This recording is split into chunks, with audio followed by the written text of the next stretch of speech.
And now we're finally here. It's been 8 months of talking about it and not doing it. How do you feel?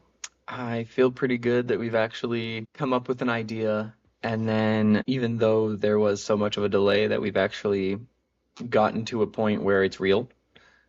Hence the name of the podcast, Real. But but now that it's actually come to fruition, it feels very good to be able to look back at everything that we've talked about and see it coming true. Yeah. I love that both of us are so in sync that we kind of looked at each other at the same time and felt disobedient about not doing it, delay after delay for the last 8 months. Yeah, it's been an interesting time. We've gotten wrapped up in several other things, and it's none of it's felt really fulfilling. It's all been so stressful, but this just seems chill, Yeah. is the best way I could say it. It doesn't seem forced, it doesn't seem stressful or anything. We're just doing it because that's what we want to do, and that's what we were called to do. Yeah. I think that's the difference between being called to do something and trying to push what you think is a good idea. Right. Working full-time ministry almost, or what felt like full-time ministry, Yeah, and then sure felt like trying it. to do the podcast was kind of difficult. Yeah. We ended up putting the podcast on hold the entire time. We never even really thought about it that much. Yeah. And that part definitely felt very disobedient because we were both called to do it. We both had the same idea right around the same time, and then we just did nothing with it. Yeah. Do you want to go over kind of how that started and where you were spiritually whenever we talked about even doing the podcast? Well, I had gone through a bunch of different things with other people, some relationships that I'm not necessarily proud of, and some friends that I'm not proud of either. And just some really rough times. And then when we started getting close, we talked about last time. Yeah. It was, what, a year in, maybe, of us really starting to hang out and stuff? Or Of was us it? really, really getting close. Yeah. Not just kind of dipping in anymore, but kind of deciding that we actually do want to be close. Yeah, I think you're Right. right. Okay.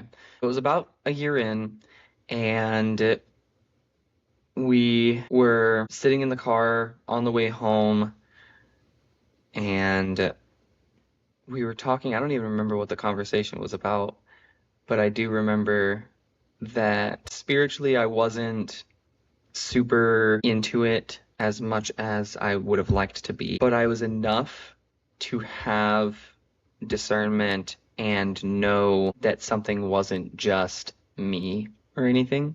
Yeah. And then when I brought it up, it was kind of funny because I looked over at you and I think I just had a moment of silence and I just looked at you and I said, we should do a podcast. Actually, I think you just said the word podcast. Oh, really? I said, I just said actually, podcast. I have wanted to do that. And that's kind of the moment it brought us both on the same page. Yeah. Where it was like, so are you saying you want to do one with me? And you were like, yes, definitely. So, Yeah, it was interesting. We were just in the middle of a heart to heart and I just stopped yeah. and we just had a moment of silence for a second. I looked over, podcast. Actually, I've been thinking already, and it was very interesting to see how our thoughts just lined up in that moment. And that was, I think, the first time that we really started being in sync at all. Yeah. Now sometimes it feels like you read my mind. Yeah.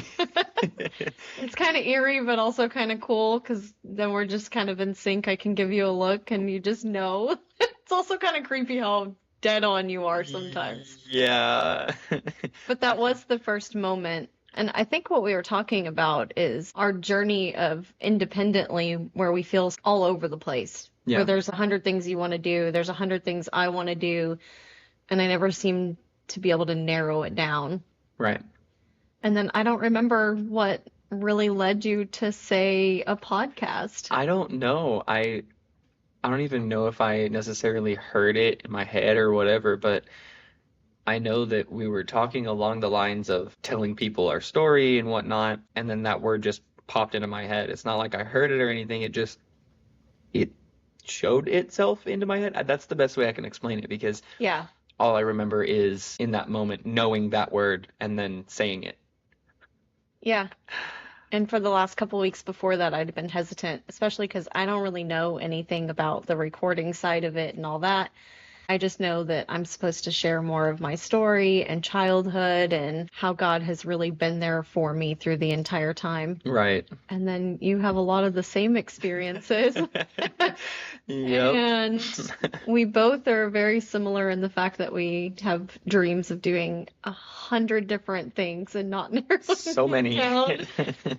It's kind of nice to be able to do it together. It is. It is. It's, I don't know the best word for it. I want to say almost nostalgic, but not the past. I could see that.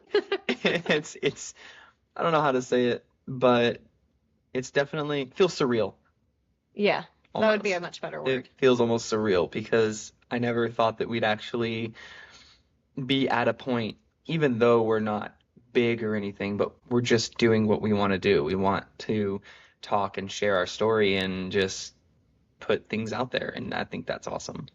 Yeah, I'm not really concerned with how far it does or Right. doesn't go. It's just a matter of being obedient. If that one person needs to hear it, Yep. then that's helpful. And I remember at the beginning when we talked about it, I think I came up to you a few days later and I said, so are we actually doing it, or was that just like a cool idea that we just had a moment, or are you serious? And then I think 2 or 3 weeks later, you had said, so I bought some microphones. I was like, oh, so we're So actually we're we're doing gonna for this. real do it. Okay, got it. All right. Well, then we probably need to get some things in order. Right, right.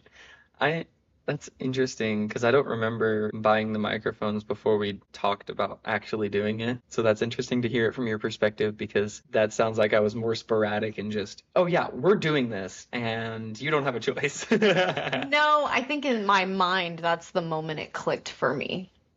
That, oh, okay, Gotcha. wait, it's not just talk. Hmm. Because it's easy to talk and really get in depth in talking, but until you start making steps towards it, it's not really real.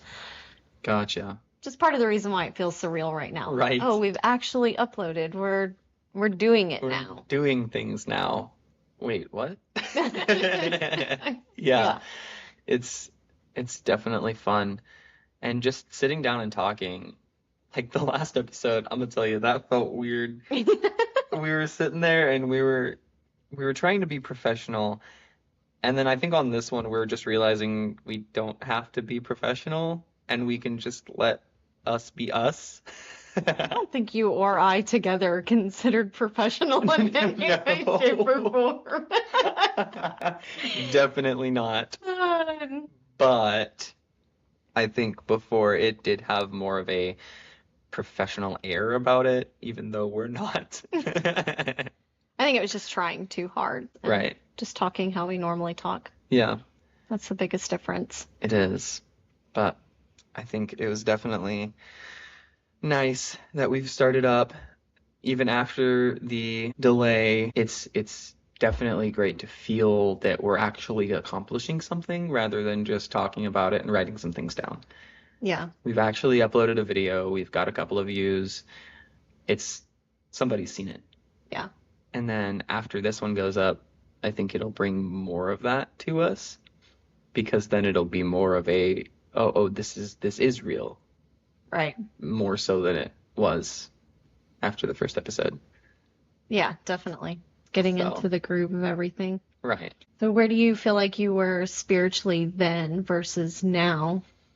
Well, spiritually then, I wasn't really very far into the faith, and which is crazy with me. I've always had the faith. The faith has always been there, but the action and the living it out, never really. Hmm. Then I was much more into the world. I cussed a lot and I was just kind of vulgar. And now I'm a lot more refined. I don't talk that way anymore. I don't think that way anymore for the most part. And I'm just a better version of me now. Yeah. Now that I've actually taken more steps and gotten more in tune. It's crazy to see the amount of change that has happened in me In a very short time frame. in a very short time frame. Which is one of the things I love about you is that you're quick to just take things in and just change it very, very promptly. Yeah, Like if that's what keeps me in lack, then I'm over it. right. I think that's why I've been attacked so heavily on reading my Bible, Oh, absolutely. because I know that the moment I do get further into it and start reading all the time and just have my face in the Bible 24/7, that he can't stop me. Yeah. That's both of us though. Very driven, That's true. very, Yep. yeah. I noticed in the last couple of months I'm not reading nearly as much. And I think I let Either. kind of the world take over, but I was very diligent about getting up at 3, 4 in the morning, God talking to me, reading my Bible Right. for a couple of hours. And then I don't really know what happened. I do think having the shift of parents moving out and us kind of moving in Yeah, did something. I think it made yeah, us closer, it did. but then made my relationship with God more distant, which I'm not proud of, but that Right. is where I'm at right now. Yeah, that's where I'm at right now too. I'm not reading nearly as much as I want to or technically should. I mean, that's the thing about God, is there's no should necessarily. It shouldn't be a task Right. to have a relationship with God. Right. But if we don't have a relationship with Him, it's going to be hard for our relationship to grow because it's going to Right. look more worldly. Hmm. And I think that's one of the biggest reasons that you and I have gotten so close and in a more healthy manner is that all of our conversations from the beginning rooted in God Right. instead of rooting in feelings and thoughts. And Yeah, I think that made a big impact. it definitely did. With where we're at right now with the podcast and in between the ministry, not even knowing how we're gonna navigate all of that, Yeah. it's definitely kind of stressful. Not the podcast side of it, but definitely the ministry side of it. It's almost like we don't know what we're doing. Yeah, I definitely still feel called to ministry. Right. But I think But this is our it's ministry. absolutely. And then I know we've talked about starting a tea shop, Yes. and we both love to travel. Yep.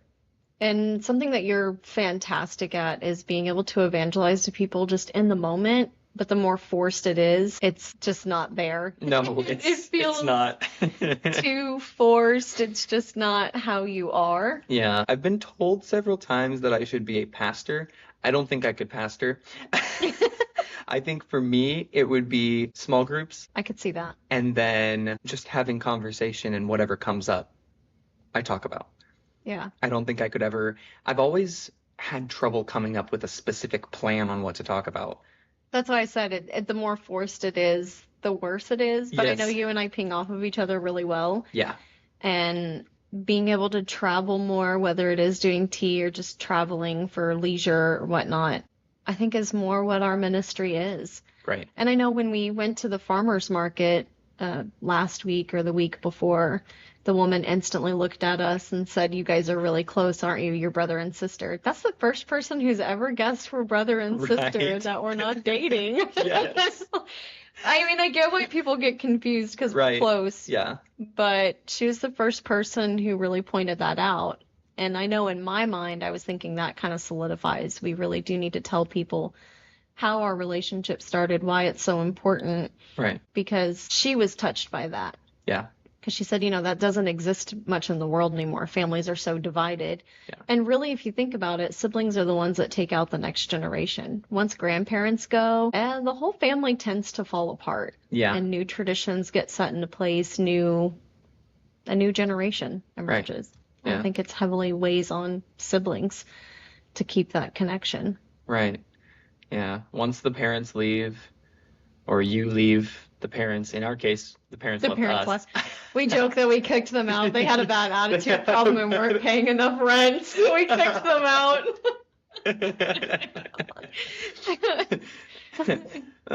Yeah, it's definitely interesting how they just up and left. I mean, I understand it because of everything that's been happening with our grandma and just kind of the pressure that's been put on them. But, it's still weird to see that they're not here anymore. Yeah. Definitely for me, because I pretty much fresh out of high school, and my parents just left. Wait, what? And left you with the house right. instead of you leaving the house, which Yeah. has got to be really weird for us to just move into the house. A little. But this is where you grew up, and now a Yeah. whole new set of people are here. Yeah, I don't know, this it's is kinda where I've weird. grown up for 8 years now, I think. Yeah. And then my parents just moved out, and now y'all are in here. It's weird, but I definitely like it more. Why is that? Well, for one, the whole house is so much cleaner. That's because of you, though. Fair enough. My OCD will not No. let me let that go, Yeah. even though sometimes it bothers you. Yes, sometimes. And then just the whole atmosphere of the house is so much brighter. I feel like it was definitely a spiritual thing once they moved out, and then we prayed over the house, and everything just seems a lot lighter in the house now. Even at night, it Yeah. seems lighter, brighter. Yeah. The presence is a lot, I guess, less sinister.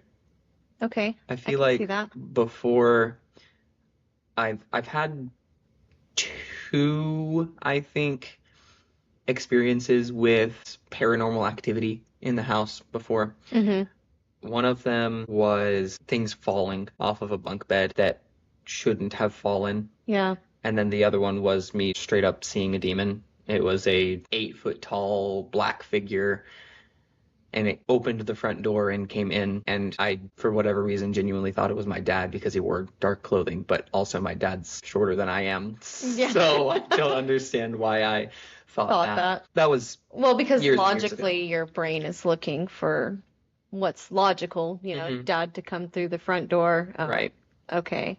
right. Instead. And even that wasn't logical. No, because he uses the back door. But I'm saying Yeah. your brain searches for something that's more logical, Right. for sure. And then after I saw him, because my old bedroom has 2 doors, and one of them leads straight to the front door, one of them leads to the hallway, and I went out the one in the hallway and went around, and no one was there, and he wasn't even home yet, which freaked me out. Yeah, definitely. And then recently, we've had a couple experiences around here, not in the house, but pretty nearby. We've, 2 times now or 3? I think it's been 3 times. 3 times. Always coming home Yeah. on a late night. Yeah, coming home on a late night, then around midnight 1, both times, 3 times, all 3. Yeah, I think so. Pretty late nights working with the ministry because we live so far. Yep. And on our way home, 2 of them were like they were shadows. They weren't physical, and they moved way too fast to be any kind of animal that we know of. Well, and the feeling that you and I both got, and it was always during conversations that were deeply spiritual Yep. that would have led us closer to Christ. Mm-hmm. And then I remember even talking to wise counsel saying, a lot of things hide in the woods because a lot of demonic activity just from people, right? A lot of drugs exist in the woods, and a lot of witchcraft exists, a lot of just negative things exist Right. in the dark. Right. But especially when you live way out in the middle of nowhere in a small town, Yeah. it definitely has a kind of more eerie presence to it. But Right. And all 3 times when the shadowy figure, 2 of the times it was a shadowy figure, the 3rd time it was more of a physical thing, but it moved way too fast and disappeared way too fast for it to be anything normal. Well, and it moved in front of the car, and both of us braced as if we were going to hit something and hit absolutely nothing. Right. But it looked like something solid that was in front of us. Yeah. But again, it always went back to we were always in a deep spiritual conversation every single time that happened. Yep. But It was definitely crazy because we were just driving home, we were talking, and then suddenly a shadow of some kind in no particular shape zooms across the front of the car. We both get chills down our spines and say, that was a demon, right? And then we both confirm, yes, we saw it, and yes, that's a demon, and yes, we're going to rebuke it the moment we get home.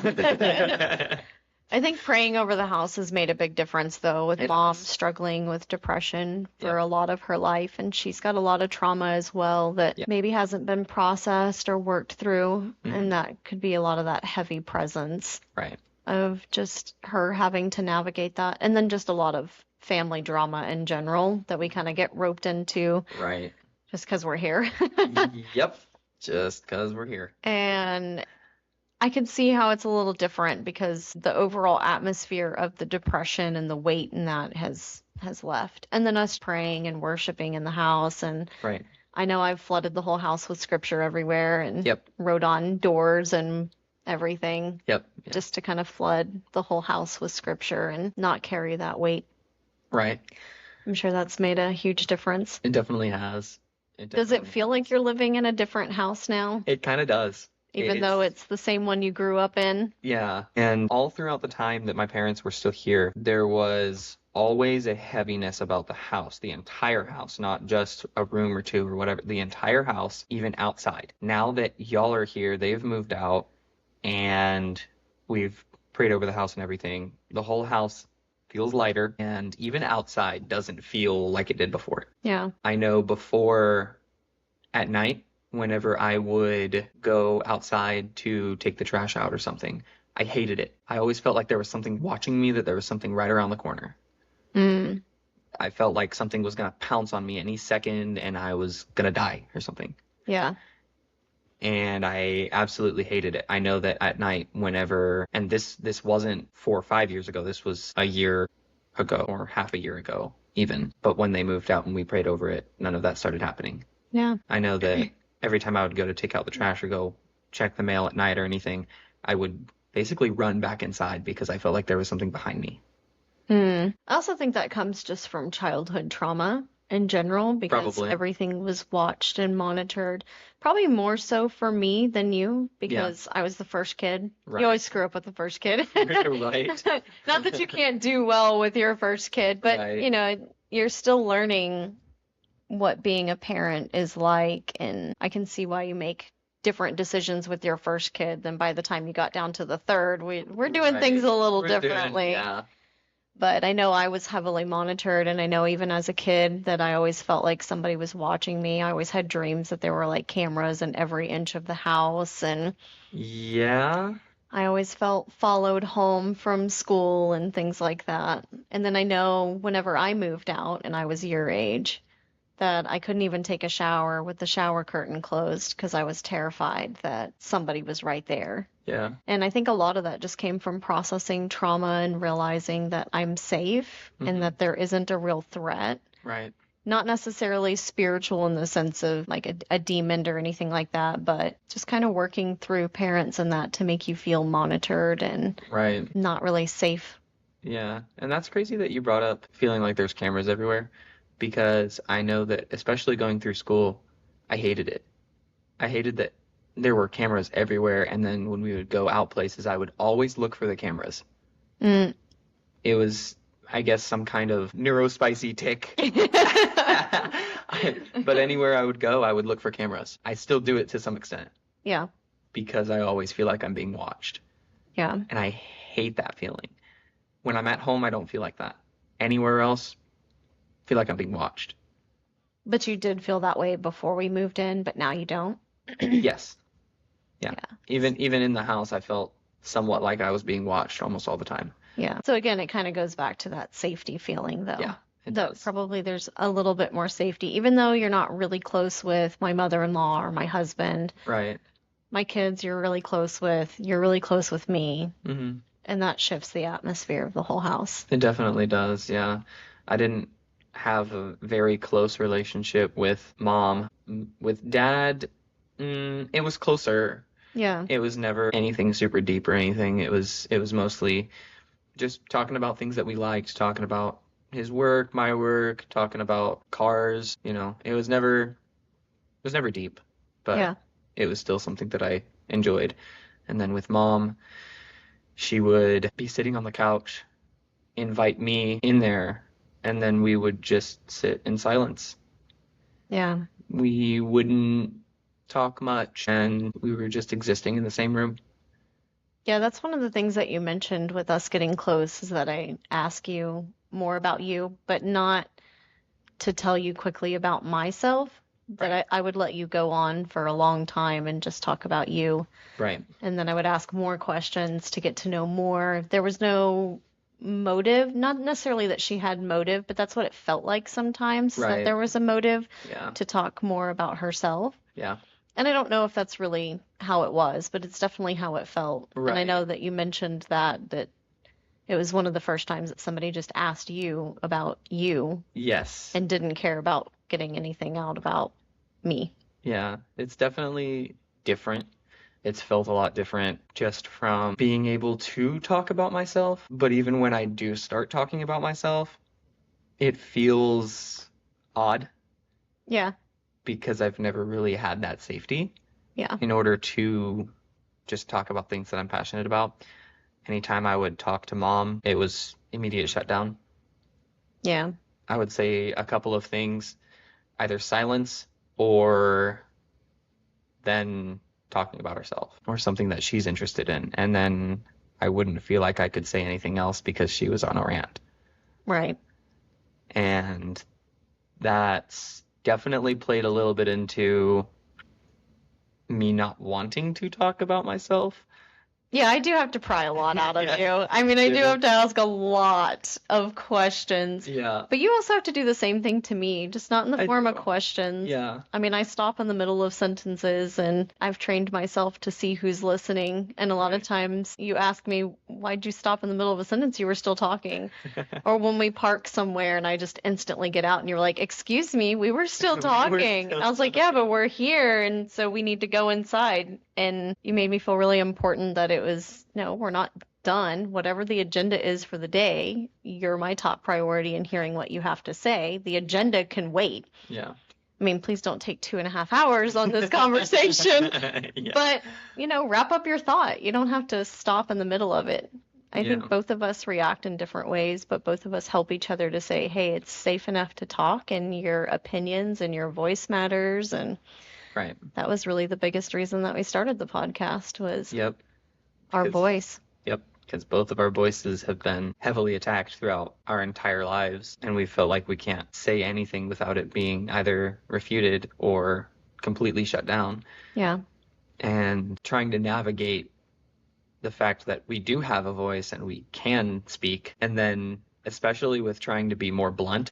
Yeah, that's been a big thing between us. We've got it down with us. Yeah, yes, we have. Everybody else, it's kind of tiptoeing in. Right. Although you pointed out that I'm further along than I thought I was on that. You definitely are, because even now you have said that other people have started noticing it and said that's just how you are. And you're like, wait a minute. When did that happen? Yeah. I've been blunt. I mean, I've always wanted to get there, but I guess I didn't realize that I am there. Yeah. Yeah, May not be as refined as you would like it to be, sure. but you're still there. You're still pretty blunt with people. And a common thing about people who are blunt, everyone thinks they're just jerks, and some of them are. Yeah, But some of them are not, and they just get labeled with jerk because they just say it how it is, and they know that they're not doing anything wrong, and they leave that feeling with anybody else.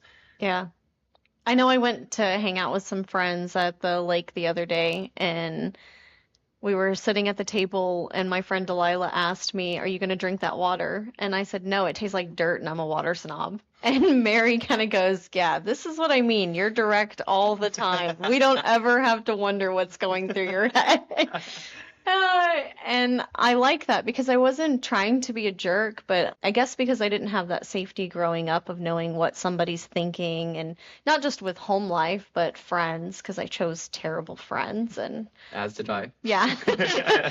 And then I picked even worse boyfriends. And yeah, I think that not having that safety of knowing what somebody's thinking and always wondering if their words are going to line up with their actions, Mhm.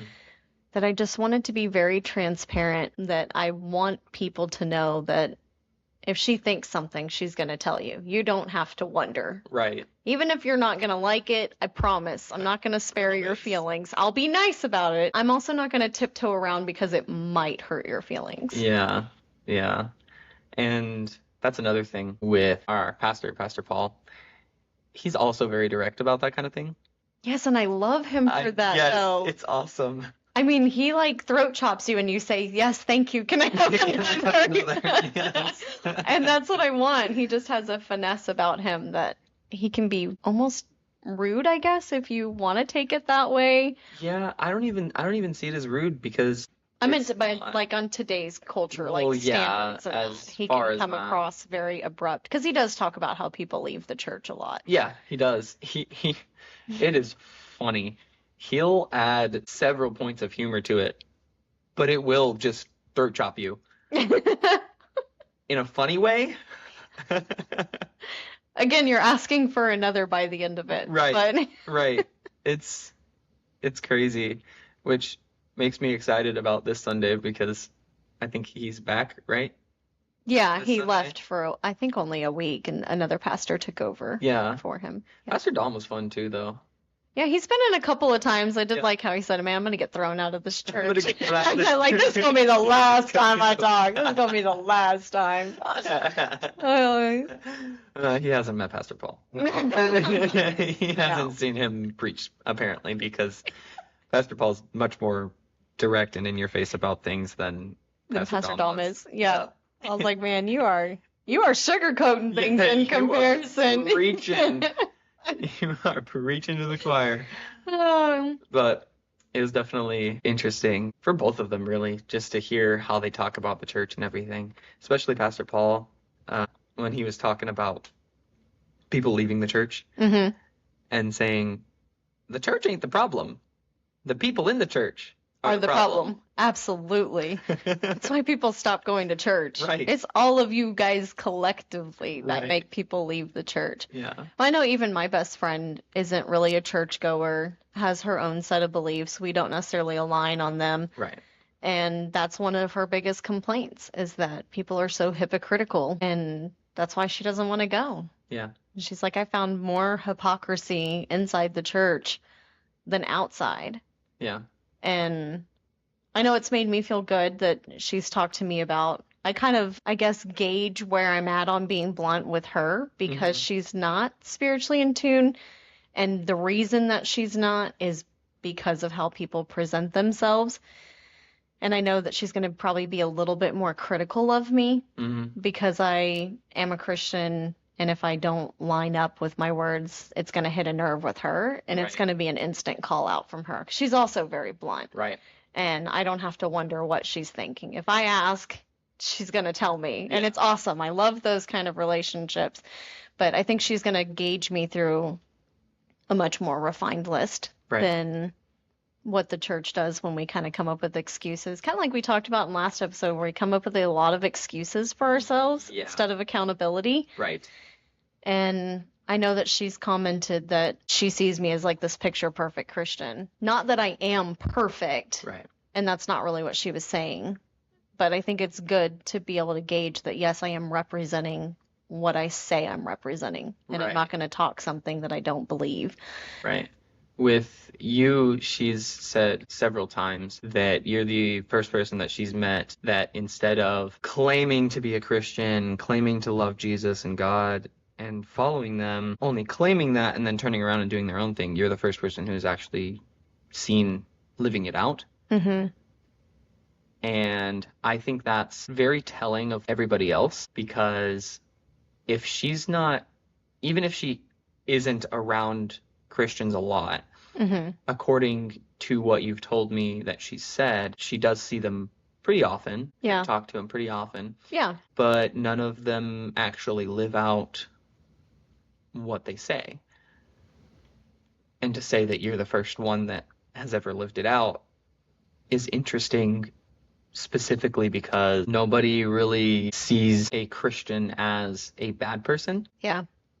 But if you get more into the details of it, looking in the Bible, all the biblical principles, you start seeing that what everybody sees nowadays as a Christian is no different than anybody else who doesn't believe. Yeah. And actually, God says that a lukewarm believer Is worse than an unbeliever. is worse than an unbeliever. Yeah. So anyone who knows about God, knows about Jesus, and then chooses to stay surface level is worse than anybody who doesn't know I've noticed that anybody that I get close with, it's all about transparency for that reason. The Yeah, more transparent you are, the more that you can call each other out, grow, and know that, hey, that person has your best interest. That's right, important because I'll never reach perfection. And there's right. plenty of things that I definitely need to work on that probably don't represent God accurately. Yeah, yeah, And we all have that. There's right. none of us that don't. But being able to have those solid people Yeah, be able to pour into you and say, you're not walking yeah, the right direction, you're not yeah, doing the right thing, or this is the impression that I get from you. And I think that's why we've become so close, right.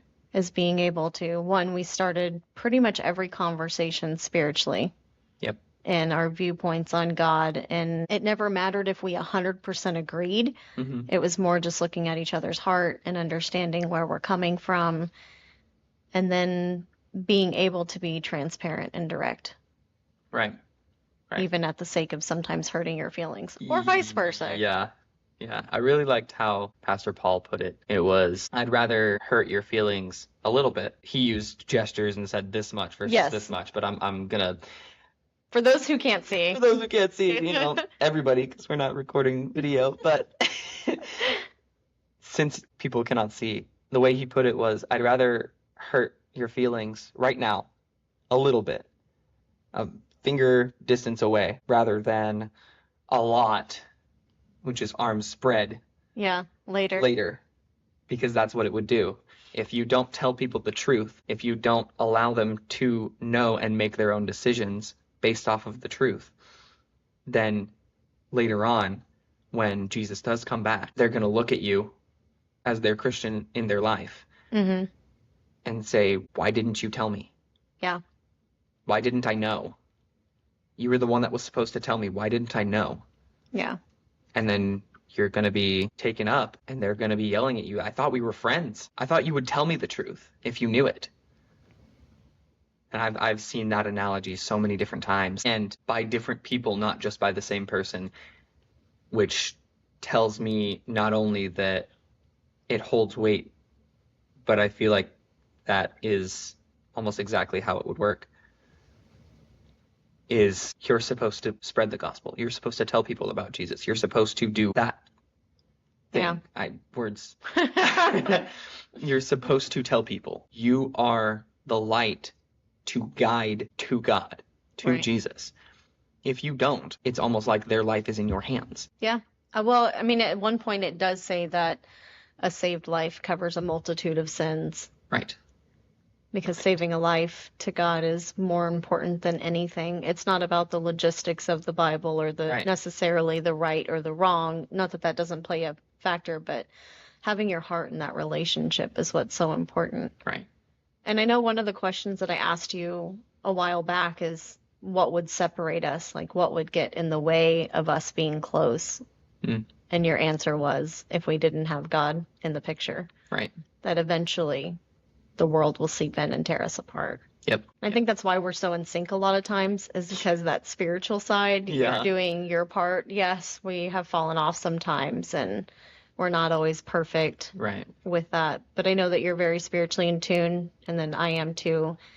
And I know several times we've been able to look at each other and go, this is a distraction, or this is not benefiting us, or why are we so emotional lately? Right. And we've been able to see where the enemy can come into our relationship a lot. Yeah. Which is definitely a great thing to have. And I think any relationship that is on the outside seemingly good or deep but doesn't have God, I want to talk to those people. I want to see how that works without God, or if it doesn't. I don't think it works as great. I mean, I'm sure to them it might work great, but in the end, are you advocating for each other's dysfunction? And so you're okay with that because you're both in the same place. Right. And I don't believe it can be really good without God. No. It's that I kind of equate it to, I know I said that when mom and dad move out or when you move out, this was far before they left. Mhm. I said you're going to realize where you are in your traumatic state. Yep. And it's kind of the same thing. I don't think you realize what life could be like unless you've had God. Right. So you can live in the delusion that everything is fine. Yeah. But if God were to come in, you'd feel like your whole world is falling apart, which is a common complaint in the whole Bible. I started Yep. following you and now my whole world's falling apart. That's because Not I'm falling apart. dismantling It's not falling everything. apart. It's falling into place. It is. It is. But it doesn't feel that way. It feels Right. chaotic. It Yeah. feels like everything is falling apart because I got to strip away all the things that you've grown comfortable with. Yeah. And you've grown comfortable in your sin that now if I start stripping it away, you start seeing things as they really are. Right.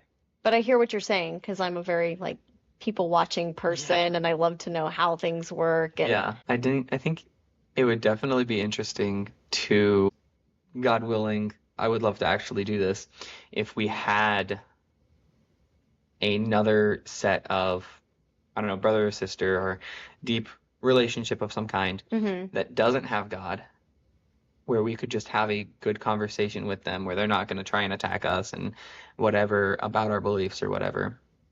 But we could just have a good conversation and ask them how things work with them and what they think about certain things and just how their general conversation goes and how the relationship is alive. Yeah. Because a lot of the time you find the ones that look like they have it all together are falling apart the most. And the people that look crazy and chaotic on the outside sometimes, Sometimes, not always, not all the time.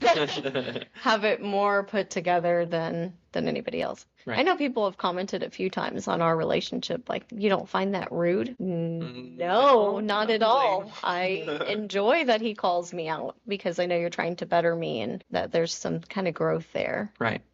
Relationships are definitely intriguing to me. I've always had a curious mind when it comes to how people work.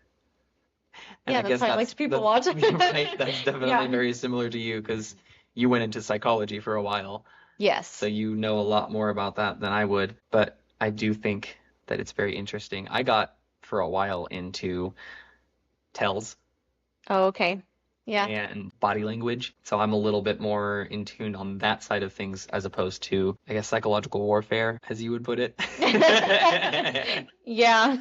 Well, being raised by a lot of people with manipulative tendencies did Yeah. train me to spot that really well. And then I started studying psychology to figure out a lot of my own trauma. Right.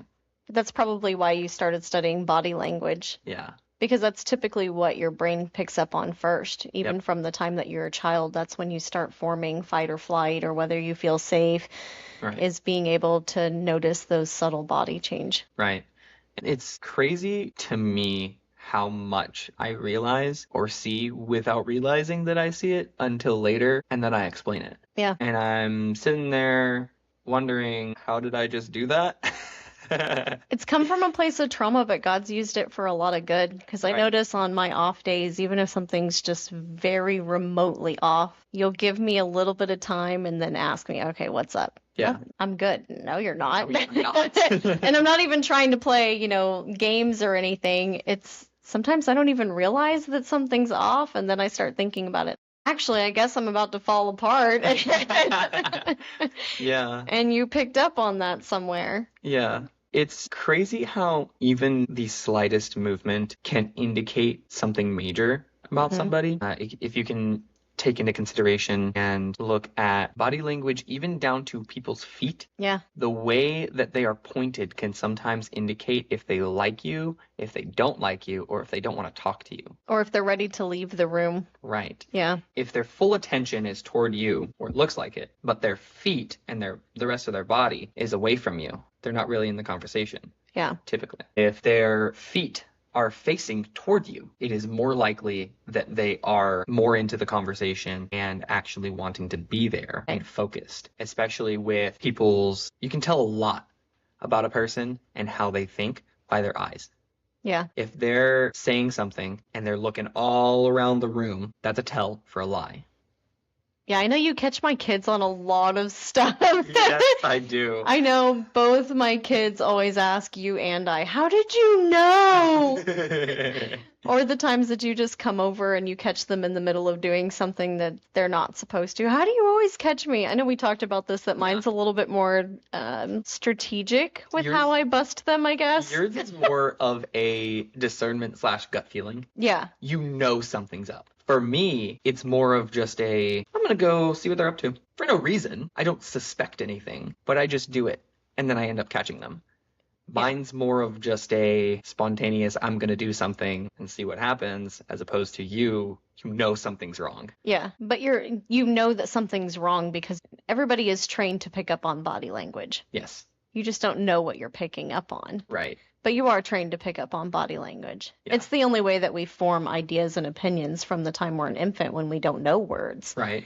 We only go off of actions. Yeah. So you learn those subtle nuances in facial expressions or hand movements or, Right. Yeah. There's definitely a lot with facial expressions with them. Mm-hmm. If I know, especially with Bryson, if he gives me a specific facial expression, he's trying to convince me that he doesn't know what I'm talking about. I call BS on him immediately. Yeah. He gives me some kind of attitude look. I don't know what you're talking about. And I immediately know that he does. And he just doesn't want to say it because he doesn't want to get in trouble. Yeah. Which is crazy that I pick up on that when I don't even know I pick up on that sometimes. Especially with, like I said before, with eyes. If somebody's darting their eyes, not just in conversation like I do, I look around the room because I'm not used to face-to-face conversation. Yeah. It's psychological. Women are more face-to-face, men are more shoulder-to-shoulder, Yeah. which basically means women will look you in your eye and talk to you straight. Men are more, I will have a conversation with you staring at something else, but still talking to you shoulder to shoulder. Yeah. But that's just how our brains work differently. Right. Back to the eyes. Back to the eyes. If somebody's eyes that's words, are darting around, like looking at you and then darting, I don't know how else to explain it, quickly moving around the room. Yeah. Typically they're anxious about something. Doesn't always mean they're lying, Right. but it can mean that they are anxious or upset. Any number of those little things in there, it indicates something that they're either hiding or they're anxious about. Yeah. Then with hands, body language, as far as your arms, hands, whatever you're doing, if somebody is fidgeting with things a lot or rubbing something or trying to accentuate certain body movements, Mm-hmm. they can be hiding something, they can be lying, or they can be anxious. Yeah. But it comes from knowing that person too and their Right. common things. Right.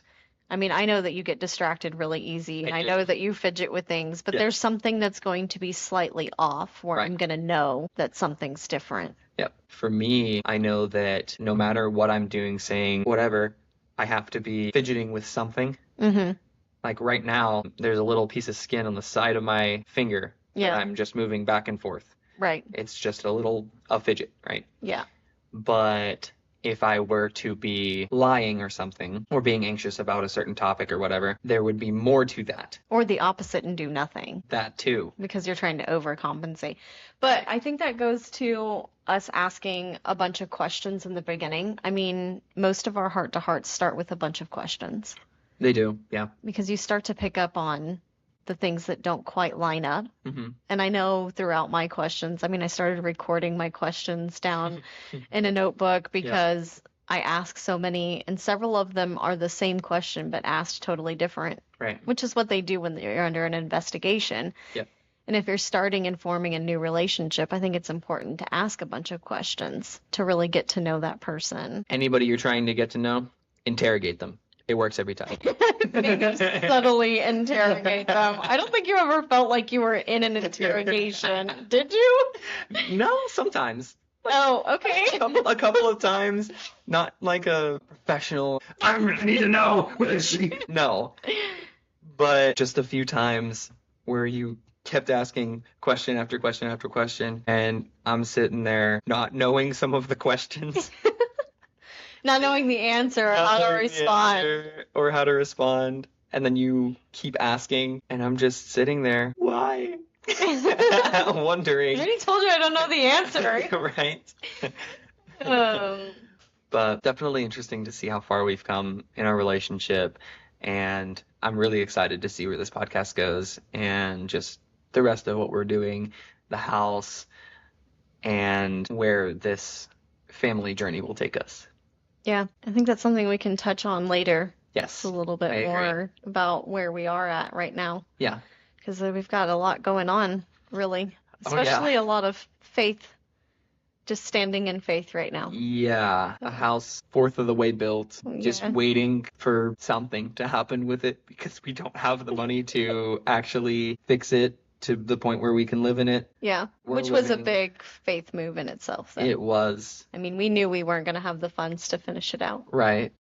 Moved out year and a half ago, A little over a year. a little over a year. Yeah, it was 4th of July weekend.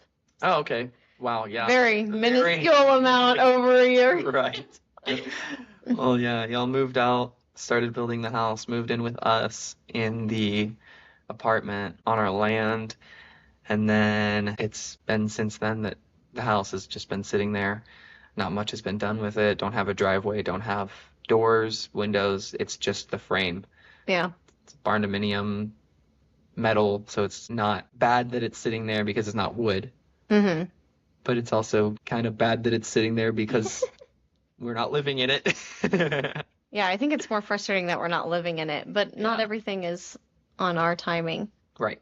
And I know that you and I have both talked about had we not, I mean, if we would have gone to my original plan of 3 to 6 months and we would have been out, you and I wouldn't have gotten as close. We still That's would have true. gotten close because That's we true. were already doing that. Yeah. When I was living at my old house, we were still getting close. Yeah. But, across the yard makes things a little different. And then now definitely moving does. into the same house as you definitely makes things different. Right. Yeah. Well, in the next episode or next couple of episodes, we can definitely talk more about just how the communication works and go over more of the ways that we are blunt Yeah. and touch on more so how that works and not just that it works. Yeah, I mean, I think we could have some of our questions and hard conversations that we just have kind of live and just Yeah. show what it looks like, even though. Right. Yeah. That's going to be difficult because I know that certain questions you ask just make me shut down and Yeah, not yeah, I don't but know about that one. yeah, but it's live to show exactly how do you work through those moments. Right. Right. I think that'll be awesome. And I think that is a good point to wrap this episode up. Yeah. And then the next episode, we can definitely touch more on the communication. Yeah. So Sounds great. that's awesome. See you guys next time.